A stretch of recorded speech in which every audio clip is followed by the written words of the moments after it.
What if everything you thought you knew about nothing? Well, what if it was actually wrong? What if the concept of zero wasn't just an empty void, but maybe a teeming source of potential? The actual origin of everything we see and experience. Today, we're taking a truly captivating deep dive. We're looking at a revolutionary new paper by Philip Randolph Adelian from the Unified Coherence Institute. The paper's title is Zero as the Bivectorial Origin. From Hypercoherent Symmetry to Dimensional Emergence. Quite a title. Our mission, our goal for this deep dive is really to thoroughly unpack the intricate details of this groundbreaking work. We'll explore how it fundamentally redefines concepts we thought we understood. Things like zero, vectors, even the very fabric of dimensionality. And this isn't just abstract theory. It feels like a complete reboot of how we might understand existence. It offers a potential shortcut, maybe, to grasping the universe at its most foundational level. So, prepare to have your mind genuinely shifted a bit. Absolutely. And what's truly remarkable about this work is its sheer ambition, its audacious attempt to resolve some of the deepest, most persistent paradoxes in both mathematics and physics. It proposes nothing less than a unified coherence theory of everything, or UCTE, as they call it. And like you said, this isn't just a minor reinterpretation, it's a complete inversion, really, of how we typically conceive of structure emerging from what we perceive as nothingness. It fundamentally challenges centuries of conventional thought. It's trying to refound our understanding of existence right from the ground up. Okay, so let's dive right into the core idea then, the one that really sets the stage for everything else. The paper introduces two fundamentally different concepts of zero. Now you might be thinking, zero is zero, right? What could be simpler? But as we're about to discover, it's profoundly more complex, and this distinction seems absolutely crucial. So first up, we have what the paper calls numeric zero. This is the conventional one, the arithmetic zero we all learned about in school. It represents the absence of magnitude or quantity. Think of it as inert, a state of non-existence in terms of quantity anyway. Like if you have $5 and you spend $5, you're left with numeric $0. Simple enough. It's the result of cancellation, right? An endpoint where things cease to exist or just balance each other out perfectly. It feels quite static, passive. That's right. And if we zoom out a bit, connect this to the bigger picture, conventional numeric zero is almost always an outcome, a result of some process. It marks the absence, the endpoint, the point of cancellation. It doesn't create anything in standard mathematics. It just denotes that nothing is left or things are perfectly balanced. On number line, it's a fixed point, maybe a boundary, but it's never really a source. And this definition has served us incredibly well for everyday calculations and, frankly, much of classical physics. But the UCTE argues it's fundamentally incomplete when we try to understand the origin of reality itself. It's the zero of quantity, maybe, but not the zero of potential. Okay, so that's the familiar zero. Now, for the real game changer, the concept that's completely new here, the paper introduces a totally different kind of zero called the coherence-origin operator. Z0, and it's pronounced Zeta Naught. Let me say that again, Zeta Naught, Z-E-T-A, N-A-U-G-H-T. Now, this isn't just a new symbol they made up. It's presented as a revolutionary concept that completely redefines what zero can be. Zeta Naught fundamentally is not absence. It's the opposite in a way. Instead, it's defined as full symmetry, the hypercoherent origin from which all structures emerge. Exactly. It apparently encodes the balanced potential of all orientations before dimensional selection. So it exists as a maximally symmetric equilibrium where all orientations coexist without reduction, a generative zero, essentially. And this brings up a really critical point, doesn't it? If numeric zero means emptiness, what does full symmetry and balanced potential actually feel like? What's the intuition? Picture a pristine, perfectly calm ocean surface, no waves, no currents, no discernible motion at all. Yet beneath that incredibly placid surface lies immense balanced potential energy, right? Every possible wave, every conceivable current, all held in this perfect equilibrium. They cancel each other out into a kind of profound energetic stillness. Zeta Naught is described as being like that state. It's like a cosmic blueprint holding every possible direction, every configuration, maybe even every future event, all in perfect unbroken balance, just awaiting the moment of selection. So it's full because it contains everything, but it's zero because nothing has actually been selected or actualized yet. It's a dynamic coherence point, a pure potential generative source rather than just a static void. Right, so this isn't just some subtle semantic difference. The paper claims this distinction actually resolves one of the deepest paradoxes in mathematics and physics, which is how apparent nothingness gives rise to structured emergence. So what's the grand significance of this for us? For the learners trying to understand the universe, why does this distinction matter so much? Well, precisely because for centuries, both philosophers and scientists have grappled with that ultimate question. How does something come from nothing? Our conventional understanding of nothing as just an empty set or a void, it left us with a seemingly intractable problem, a logical dead end almost. But by giving zero this generative, potential-rich quality with Zeta Naught, the UCTE offers a truly profound potential answer to that paradox. It suggests the origin isn't empty at all, but maximally full of perfectly balanced potential. It fundamentally shifts the entire conversation, moving from creation ex nihilo, literally from nothing, to emergence ex symmetria, or from symmetry. And this isn't just a minor tweak in thinking. The paper presents it as the bedrock of the entire UCTE framework. It allows us, maybe for the first time, to construct a coherent bridge from that ultimate, undifferentiated symmetry to the anisotropic, structured, and incredibly diverse reality we see all around us. It's like the universe's ultimate untapped reservoir of potential. Okay, that makes sense. So with a crucial distinction laid out, the two kinds of zero, we can now ask, it's Zeta Naught is this wellspring, the source of all potential. What's the very first thing that actually begins to differentiate from it? The paper introduces us to bivectors, and their role seems truly foundational here. We usually think of bivectors, if you think of them at all, as something derived from vectors, right? But here, the hierarchy is completely flipped. That seems like a key part of this whole new perspective. That's a great way to put it, highlighting the inversion. What truly stands out about this theory is that it posits these bivectors, which they denote as B, are ontologically prior to vectors. Traditionally, a bivector is seen as the oriented plane formed by two existing vectors. You take two arrows, and they define a plane. But in UCTE, the bivector comes first. It holds the potential for orientation rather than being a consequence of vectors already existing. These bivectors are described as plane-like geometric objects carrying potential orientation, and inside that undifferentiated state of Zeta Naught, they are pre-orientational operators, which means they hold the capacity for phase but lack fixed directional preference until symmetry reduction. So an isolated bivector contains the capacity for orientation but does not select it. Its orientation is dormant until context awakens it. Think of it like having a compass needle. The physical needle exists, but maybe there's no magnetic field around yet to make it point anywhere specific. It can point, but no actual direction has been chosen or manifested. So it's not just a flat, inert geometric plane. It's more like a waiting plane, brimming with latent possibilities, like a canvas ready for painting, but without any brushstrokes yet. Pure directional potential, but without a specific direction actually picked out. It's exactly that, pure potentiality. And this leads us to understand bivectors as embodying a kind of unified duality. They use the notation plus v inverse v. The paper explains that a bivector doesn't start from two independent vectors, rather. The vectors differentiate from a more fundamental coherent origin at zero. So a bivector represents the expression of this unity when projected into relational space, b plus v, mass v. And this is a really critical nuance. The bivector isn't conceived as two separate, already formed vectors just stuck together. It's the unified expression of their potential duality. Imagine like a coin spinning rapidly in the air. Before it lands, it's simultaneously both heads and tails in potential, right? It's a single object in that state. The bivector holds this kind of unified potential where the positive and negative orientations aren't distinct yet, but exist as an unbroken bivectorial potential, a perfect balance of opposites contained within one entity. That spinning coin analogy helps. But could you elaborate a bit more on the difference between this pre-orientation state of a bivector inside Zeta Naught and what we usually think of as relational orientation in our everyday world? Why is this distinction so important for the UCTE framework? Yeah, it's absolutely essential. This distinction is precisely what bridges the conceptual gap from that utterly symmetric, undifferentiated state of Zeta Naught to the emergence of the structured reality we actually observe. So a pre-orientational bivector exists within Zeta Naught, residing in a state of perfect balance with no meaningful handedness. It's a plane, yes, that has the inherent capacity to define direction, but because everything within Zeta Naught is in perfect, unbroken symmetry, no particular direction is actually chosen or expressed yet. It only acquires what the paper calls relational orientation when it engages with external bivectors and observer or gradients. Basically, when it interacts with something else. The source uses a really helpful analogy here, comparing it to photon polarization. It says a single photon has polarization potential, but until it passes through a polarizer, which is like observer selection, or interacts with another photon, there's no meaningful orientation. Similarly, an isolated bivector just holds this potential. It's perfectly ready to define an orientation, but it requires an interaction, a context essentially, some kind of symmetry breaking event to actually manifest a definite observable orientation.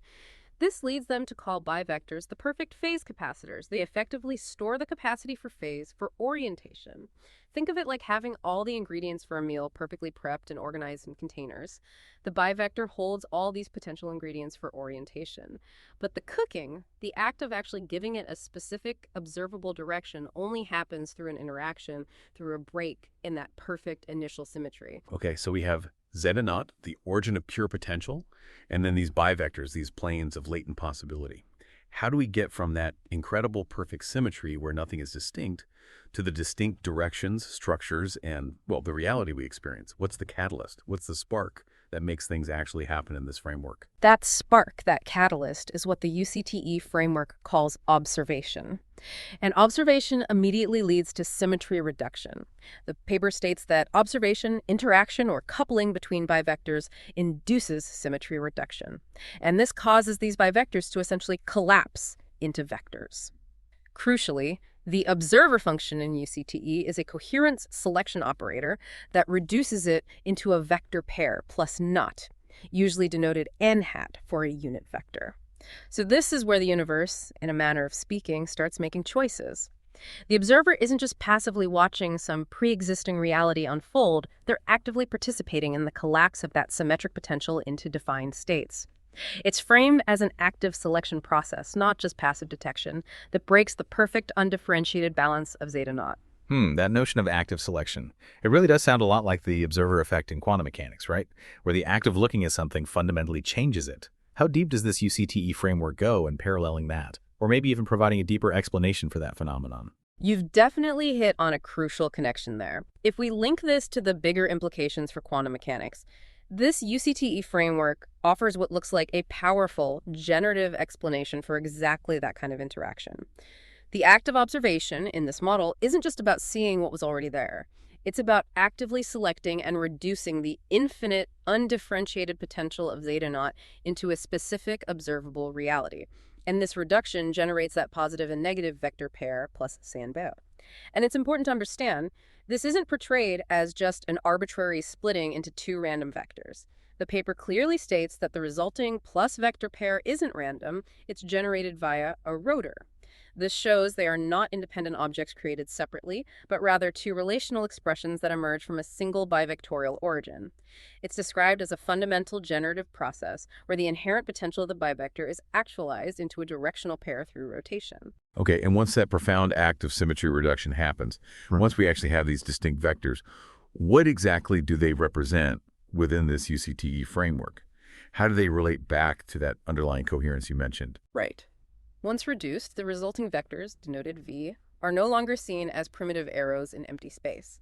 Instead, they represent coherence gradients across what the theory calls the Finsler coherence hyperfractal phase space, or FCHP. Mathematically, they're defined as V equals U. That's de lambda, where lambda is the local coherence density. So the magnitude, the length of this vector, represents the rate at which this fundamental coherence is changing in that region, and its direction indicates the specific phase orientation that has been selected out of the boundless potential of Zeta Naught. This fundamentally redefines what we even mean by a vector. It's not just a simple displacement or a direction, it's presented as a derivative structure. It arises from the dynamic flow of coherence, a directional flow of coherence density. You could think of it maybe like a weather map again.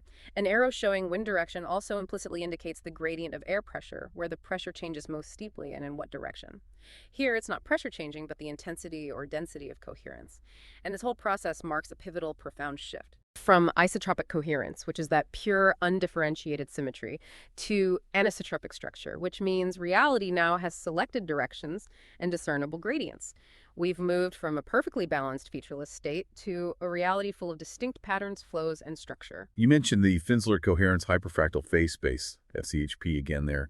That is quite a mouthful. It sounds incredibly complex. Can you break down what that means for us? Is it like the cosmic canvas? Or maybe the ultimate rule book where all this symmetry breaking and coherence flowing gets painted into existence? It's definitely more than just a canvas. It's presented as the fundamental architectural framework for reality itself. And yeah, you could think of it as the ultimate rule book for how geometry itself arises. The FCHP is described as a generalized geometric framework describing how isotropic coherence transitions into anisotropic structure. And this is where it gets really distinct from our usual picture of space, like in Einstein's general relativity.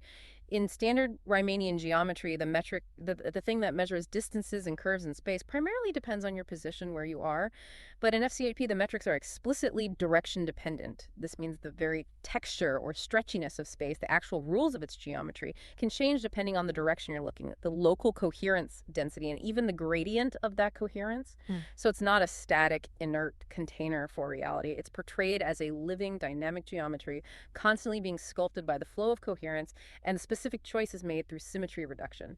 And here's where it gets truly mind-bending, maybe. Within this FCHP, dimensionality itself emerges. The paper says, selected phase paths create anisotropy, giving rise to relational coordinates in emergent geometry. Our familiar 3 dimensions length, width, height, they aren't treated as absolute givens, not fundamental axes built into the universe. Instead, they emerge from these intricate coherence phase relationships within this dynamic direction-dependent space. Okay, this is truly fascinating. We've kind of journeyed from this perfectly balanced full zero origin Zeta Naught through the emergence of bivectors and then vectors, all playing out within this incredibly dynamic geometry called FCHP. But the ultimate question still kind of hangs there. What initiates this entire cosmic unfolding? How does Zeta Naught actually kickstart this cascade of structure, this differentiation into our physical reality? This seems to be where the paper reveals its most elegant and perhaps most mind-bending concept, something called the seed equation. Yeah, okay, let's look at this thing. The seed equation is written as 0, 1 raised to the power of A01 equals 1. So 0, 0, 0 is 1. At first glance, that looks, well, it looks like a riddle made entirely of zeros and ones. We have Zeta Naught at the base, this infinite power tower of numeric zeros as the exponent, and it all somehow equals the number 1. What in the universe is going on here? Yeah, this equation is presented as truly the heart of the UCTE. And it's where that core distinction between the two kinds of zero becomes absolutely critical to understand. What's profound here is that the equation isn't saying numeric 0 raised to the power of numeric 0, which, as mathematicians know, is typically undefined or at least problematic. Instead, the base, Zeta Naught 0, is that generative hypercoherent origin we've been discussing, the universe's wellspring of pure potential. But the exponent, that infinite stack of numeric zeros, is interpreted to represent recursive non-selection, pure symmetry, or the absence of any active symmetry break. So it's not a numerical operation in the traditional sense. The exponent signifies a state of infinite choice not to choose, a perfect, uncommitted symmetry maintained at every single recursive level. Imagine an infinite series of choices like infinite crossroads, and at each one you actively choose not to choose any specific path, thereby maintaining a perfect state of undecidedness, of pure potentiality. Okay, so if I'm following this, an infinite recursion of not choosing or not selecting somehow generates something specific. This unity, this one, that feels almost paradoxical. Why wouldn't infinite non-selection just lead to, well, eternal stasis? Nothing ever happening. How does it become a pathway to the first something? That's precisely the philosophical and indeed mathematical hurdle this equation aims to overcome. You're absolutely right to point out the apparent paradox. The core idea presented is that this infinite recursion stabilizes naturally into unity, the first structured eigenstate of coherence. This resulting one represents the first emergence, the shift from undifferentiated potential to actualized coherence. The argument is that the recursion itself, the infinite nesting of no selection, isn't truly static in a system defined by potential. In such a system, the only non-contradictory, stable value that such a perfectly recursive tower can settle into as a natural fixed point is unity 1. It's not imposed from outside. It's presented as the inevitable first something that self-organizes and stabilizes out of infinite, balanced nothingness in the Zeta Naught sense. This unity is described as the primal quantization, the very first degree of freedom that then allows for all subsequent dimensional unfolding. It's framed as truly the zeroth law of UCT, the deepest generator of all dimensional and vectorial emergence. Wow, that is genuinely mind-bending. So this one isn't just the plain old number 1, it's unity. The universe's very first distinction, the first actual something, emerging from this profound act of recursive non-selection. Precisely. And if we connect this to the bigger picture, it describes the foundational moment when coherence becomes structure. Unity 1 is the first dimensional emergence, the first distinction within an undifferentiated Zeta Naught. Before unity, the theory states there was no phase, no vector, no coordinate, only pure coherence. Everything was just undifferentiated potential, a cosmic equilibrium. After unity emerges, the first bivectorial split emerges, creating distinguishable orientations.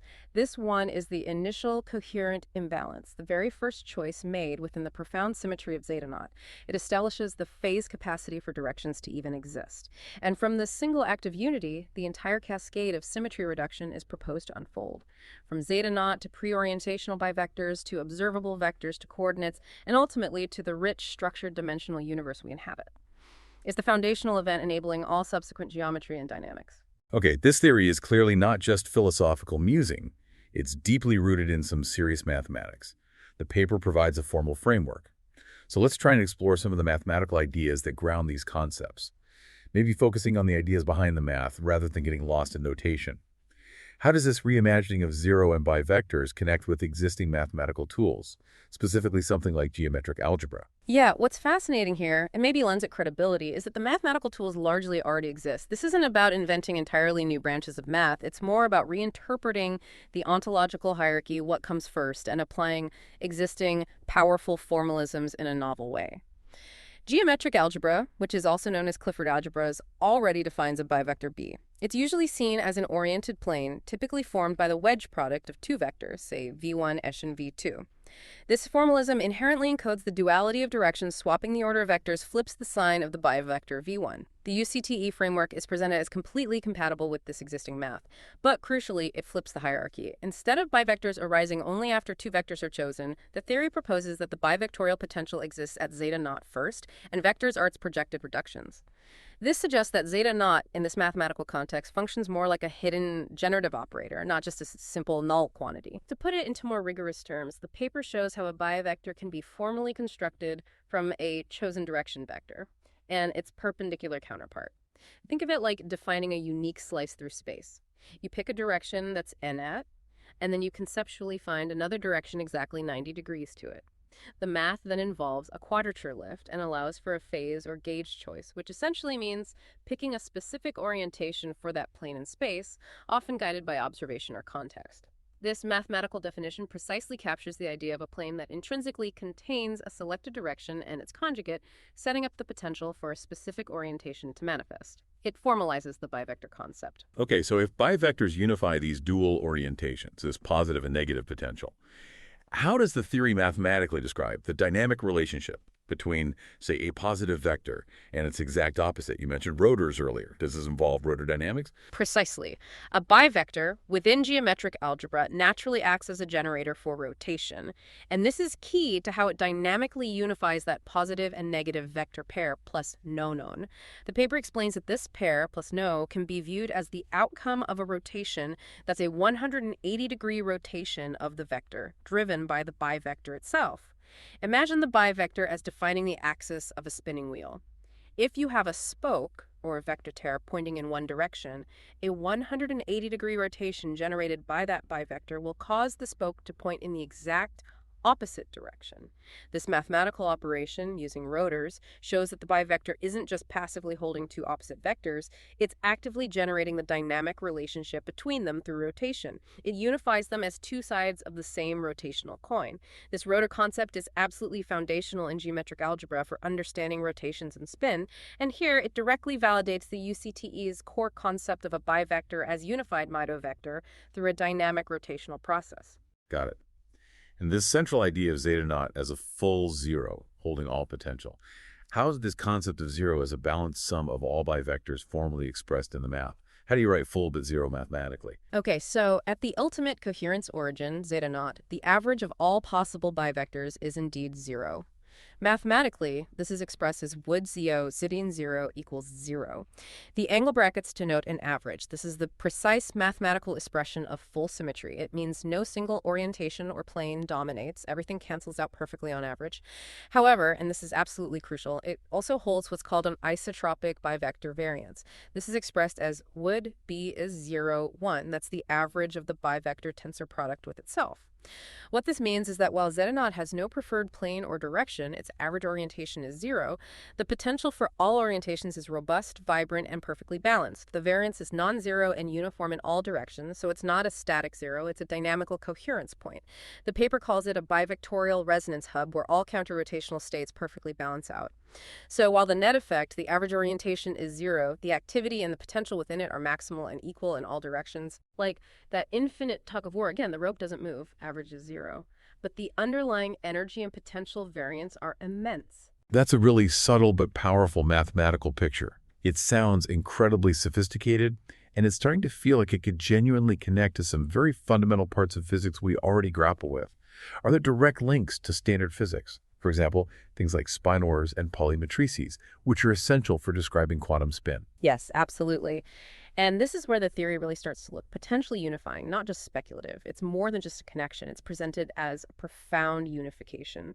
The framework demonstrates that in our familiar three-dimensional space, these unit bivectors are mathematically equivalent, isomorphic, to the generators of rotations in that space, what physicists technically call the Lie algebra SO3.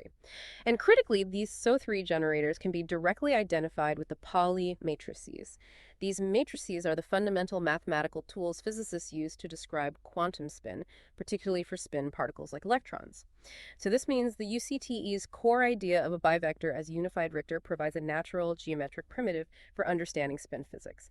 It potentially explains why fundamental particles have this property called spin and why they behave in such peculiar ways. For instance, the rotors, those rotational operators generated by bivectors we just discussed, they naturally reproduce the strange phenomenon of spin rotations and the famous four-phase periodicity observed in experiments. This provides a clear geometric explanation for why spin-Hep systems require a full 720-degree rotation, which is 4 radians, to return to their original quantum state, tying it directly back to their underlying bivectorial nature.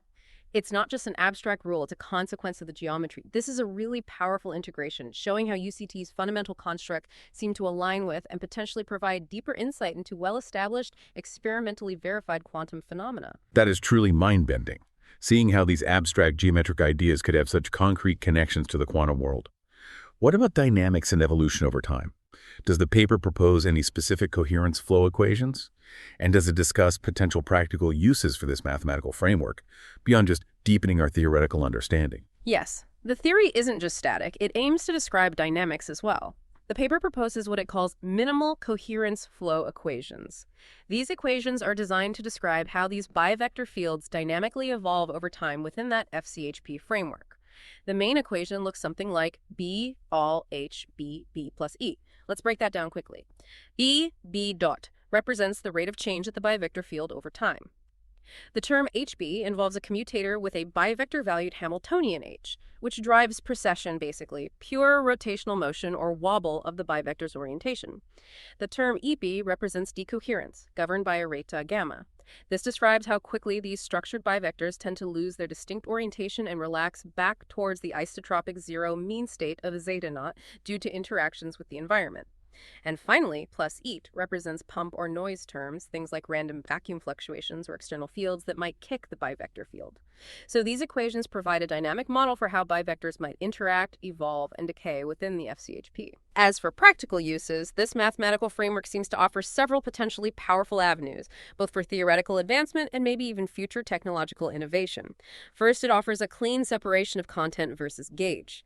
The framework neatly separates the content of information, which is the selected direction, from the gauge or phase choice, that quadrature lift that completes none to form the plane.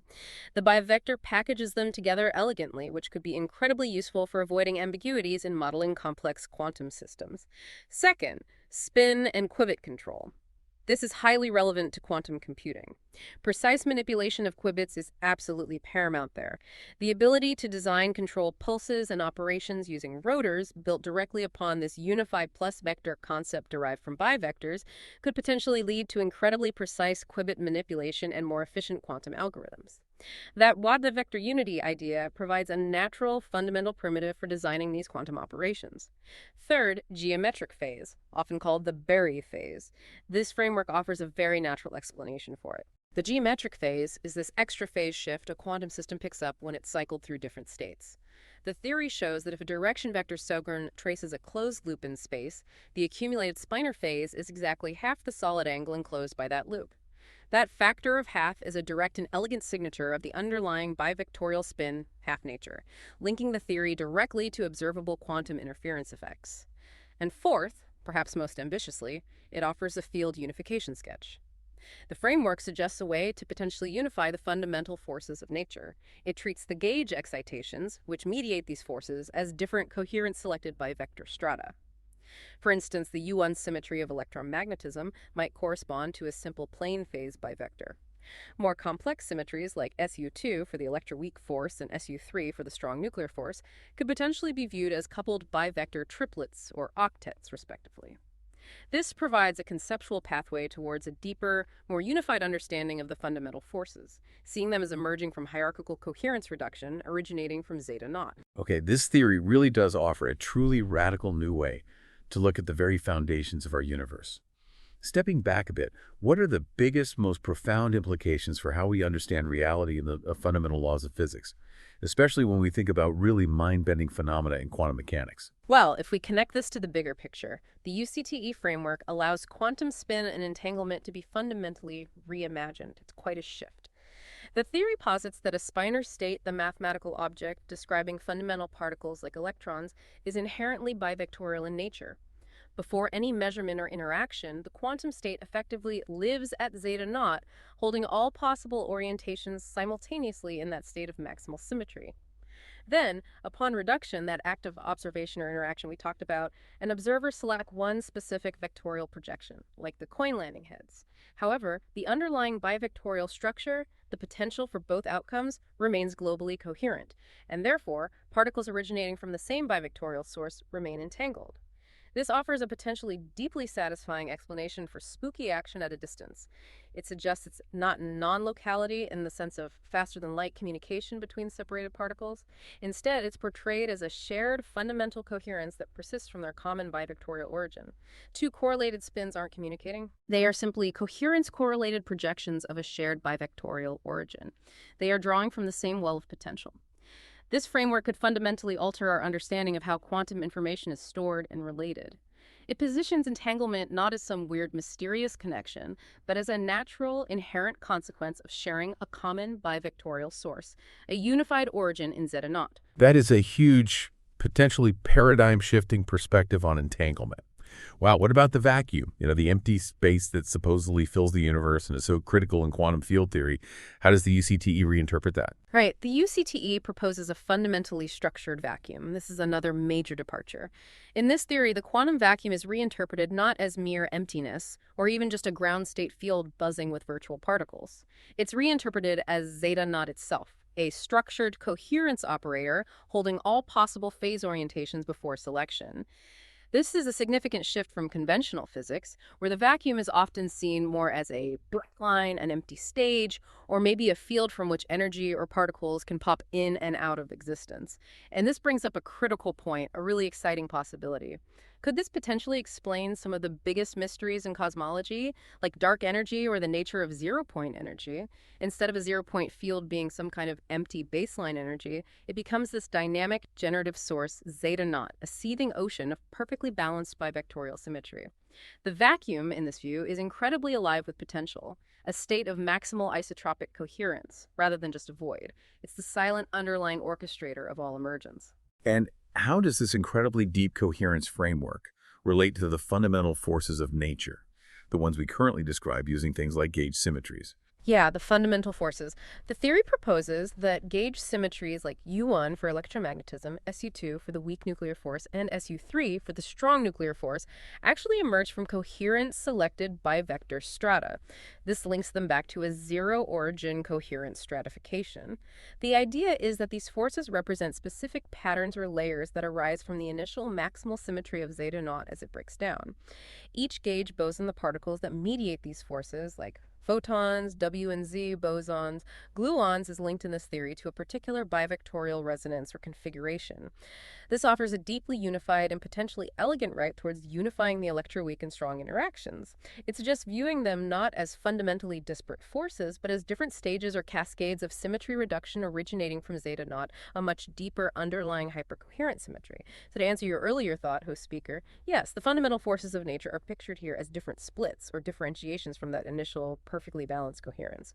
Each force represents a specific pattern of symmetry reduction and bivectorial interaction that ends up structuring our reality in the way we observe. And this theory also seems to turn our everyday understanding of space itself completely on its head. It fundamentally asserts that dimensionality is an emergent relationship, not some pre-given absolute background. So our perception of length, width, and height, it isn't fundamental. It's just a consequence of this underlying coherence breaking that really does reshape how we view the very stage upon which the universe plays out. That's mind-blowing. It truly is mind-blowing, and it's arguably one of the most compelling and radical aspects of the UCTE. What's truly fascinating here is that it attempts to offer an explanation for why we perceive dimensions at all, rather than just assuming them as a given backdrop like an empty box. Dimensions in this framework are described as emergent reductions, not pre-given absolutes. They arise directly from the process of symmetry reduction starting from Zeta Naught. They aren't inherent fixed axes built into the fabric of reality from the start. Instead, they are actually coherence phase relationships. Think about it. Our relationship only becomes meaningful when there's a distinction, a difference between things.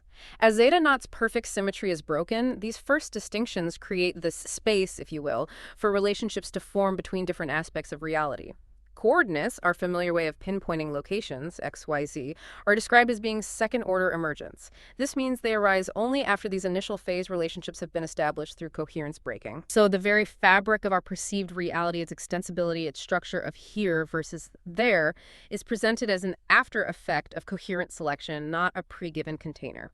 This deeply links geometry to information, interaction, and the observer, making space itself a dynamic emergent property of coherence. Okay, this all sounds incredibly compelling conceptually. It offers potentially profound new insights into the universe, into almost everything. But, for any scientific theory to really gain traction and be accepted by the wider community, it needs to do more than sound good. It needs to offer measurable predictions, right? Things we could actually test. So what could we actually look for, either in the lab or out in the cosmos, to potentially validate this groundbreaking work? That's the crucial question for any new theory, absolutely. The framework certainly offers practical leverage conceptually through its elegant mathematical reformulation of things like calculus and spin geometry, and its potential clarification of deep issues like vacuum energy, entanglement, and gauge symmetry. And this brings up that critical point again. How could this lead to new technologies down the line? If we can achieve a deeper, more fundamental understanding of exactly how coherence leads to structured reality, it could potentially open doors for unprecedented control over quantum systems. This is particularly relevant, as we touched on, for quantum computing, where exquisitely precise manipulation of qubits is the name of the game. Imagine new protocols for generating specific entangled states, or maybe novel methods for quantum error correction based on manipulating these underlying bivectorial structures. But more concretely, in terms of immediate tests, the theory does suggest several potentially measurable anomalies effects that could definitively differentiate its predictions from those of the current standard model of particle physics. These are potential smoking guns. First, spinor phase winding anomalies. The theory predicts unique, perhaps subtle signatures related to that four-periodicity of spin half systems, which it claims stems directly from their fundamental bivectorial origin. If experiments using, say, ultra-cold atoms or other high-precision quantum systems could precisely measure tiny deviations from the expected phase accumulation in certain scenarios, it could offer direct experimental evidence for this bivectorial foundation of spin. Second, vacuum birefringence. This refers to potential anomalies in how light propagates through a vacuum. If the vacuum is indeed a structured coherence operator, Zeta Naught, as the theory suggests, rather than just mere emptiness, it might interact with light in subtle but measurable ways. This could lead to minute but potentially detectable deviations in the polarization of light, or perhaps tiny changes in its speed, especially when passing through regions with strong electromagnetic fields, for instance. Experiments searching for these kinds of effects are ongoing, actually, and UCTE offers a specific theoretical framework for interpreting any positive results. And third, neutrino oscillation damping. Neutrinos are these famously elusive particles known to oscillate, to change between different flavors, electron, muon, tau, as they travel vast distances through space. This framework suggests that shifts, or perhaps damping in these neutrino oscillation patterns, could be influenced by underlying coherent structures in space-time itself, structures related to Zeta Naught and the FCHP. Detecting such specific anomalies in neutrino behavior, maybe from distant supernovae or other astrophysical sources, could provide another observational window into the fundamental coherence architecture of the universe proposed by UCTE. Right. So for us, the learners, the key takeaway here is crucial. This isn't just abstract, purely speculative thought. There are concrete, real-world experiments potentially feasible now or in the near future that could actually validate or falsify this entire new framework. And if validated, it would fundamentally alter our entire understanding of physics. Exactly. These unique measurable predictions are absolutely crucial if this framework is going to break into mainstream physics. It needs to predict observable outcomes that specifically diverge from what the standard model expects. If researchers can derive precise coherence eigenvalue predictions directly from this Zeta Naught origin bivector formalism-specific energy levels or interaction strengths, for example, that would be a monumental step. It would push its conceptual impact firmly into the realm of testable quantitative science. Interestingly, the paper itself includes a self-assessment using a Eureka scale. It rates the UCTE's potential significance as a core breakthrough at 9.4 out of 10. Its potential mainstream theoretical relevance is estimated somewhat lower, around 8.3 out of 10. This acknowledges its foundational nature, but also its highly disruptive quality, which might naturally lead to slower adoption initially, simply because it challenges so many deep-seated assumptions in physics. Wow. What an incredible journey we've taken today, really diving deep. We've peeled back layers of reality, challenged our most basic assumptions about what something as simple as zero really means. From Zeta Naught, this hypercoherent origin brimming with potential, to the emergence of bivectors, then vectors, and maybe even the very dimensions we inhabit, this paper offers a truly breathtakingly unified and, importantly, generative perspective on the universe. Yes, what's truly profound here is how this unified coherence theory of everything attempts to provide a generative foundation, an origin story for phenomena we observe, but struggle to fully explain things like quantum spin, the enduring mystery of entanglement, even the fundamental structure of the vacuum itself. It aims to transform nothingness from a void into a vibrant, potential-rich source, forcing us to perhaps redefine our most fundamental concepts of existence and origin. So for you, our curious listener tuning in today, what's the ultimate significance of exploring ideas like this? Well, it means the universe might be far more dynamic, interconnected, and fundamentally elegant than we often imagine. The deepest building blocks of reality could be far more beautiful and surprising than we ever conceived. So, maybe the next time you hear the word zero, just pause and consider, is it truly an absence? A void? Or could it actually be the ultimate unseen orchestrator of all existence? A teeming wellspring of potential just waiting for its next coherent selection to bring a new dimension or a new structure into being. What kinds of incredible, unforeseen structures might be emerging from Zeta Naught even now, perhaps just beyond the reach of our current observation, our current understanding? Thank you so much for joining us on this deep dive. We really hope this exploration has given you a powerful new lens, or at least some fascinating new questions through which to view reality. Until next time, keep digging, keep questioning, and definitely stay curious.